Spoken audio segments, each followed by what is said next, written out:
Now, did she realize that she was asking Sadie on a date when she did the asking?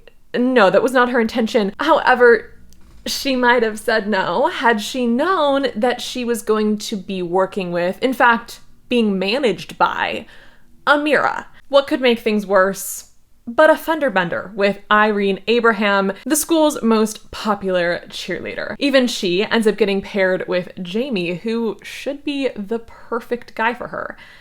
Except she can't stop thinking about Julia. Hello my friends, and welcome back to my channel. My name is Lovisa, and for the month of June, I'm doing a Pride Month related video each week. Last week, I posted a TBR of YA queer stories. I, of course, love a coming of age, and as a writer of queer YA stories, love to read more of them myself. So if you're interested in more recent releases, all of those books that I talked about in that video came out in 2026, or either came out in 2026 or are coming out in the latter half of the year.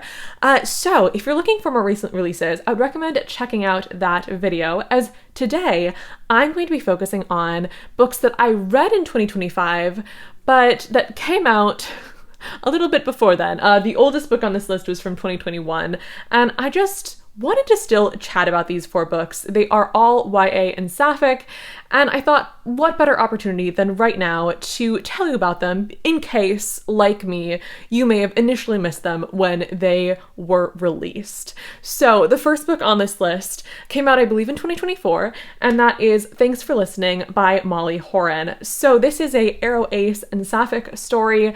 Our main character, Mia, is Aro Ace and has accidentally asked Sadie, the new girl in school, out on a date. Now, did she realize that she was asking Sadie on a date when she did the asking? No, that was not her intention.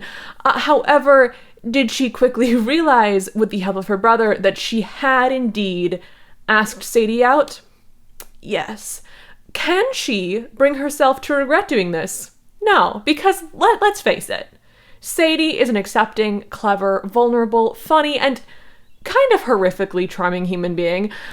So despite their awkward beginning, it is a little bit awkward, things go quite swimmingly once they've caught up with where the other person is at. While their relationship is developing, Mia is stage managing the school play and running an online anonymous advice account on social media, which gets her into some sticky situations when some classmates who she knows come to her, not knowing that they're coming to her for advice with some rather personal matters.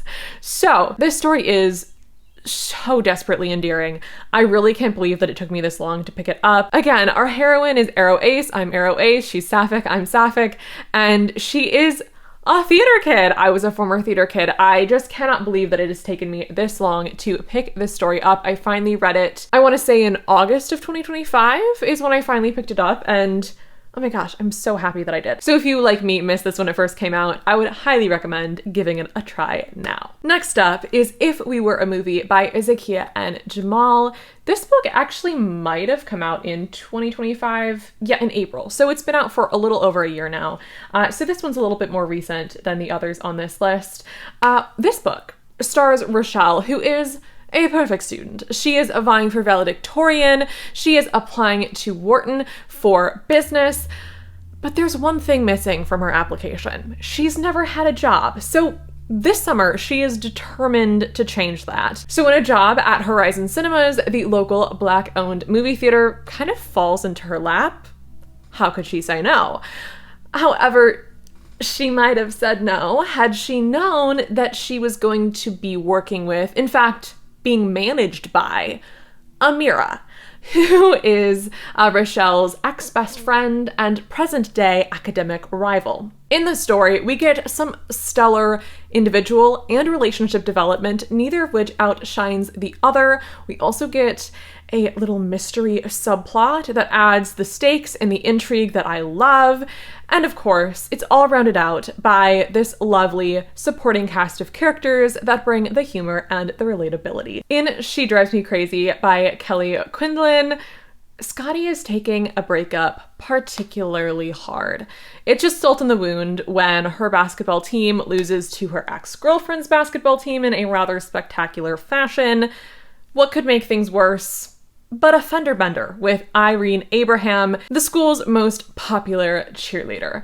Now, the two of them don't get along, and that is an understatement, but they might be willing to set aside their differences for mutual benefit.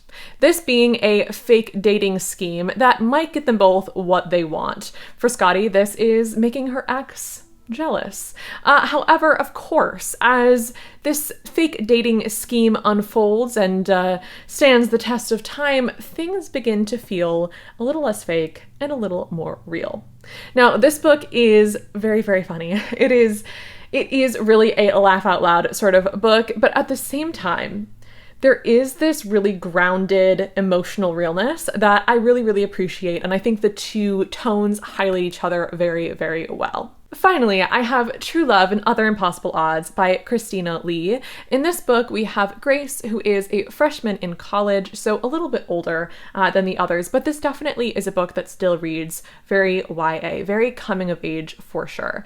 So Grace is determined to have a great semester after a grief-filled summer, and she comes up with this algorithm, this matchmaking algorithm for her stats class. She is determined to see that it succeeds. And at first, there are a lot of success stories. Even she ends up getting paired with Jamie, who should be the perfect guy for her.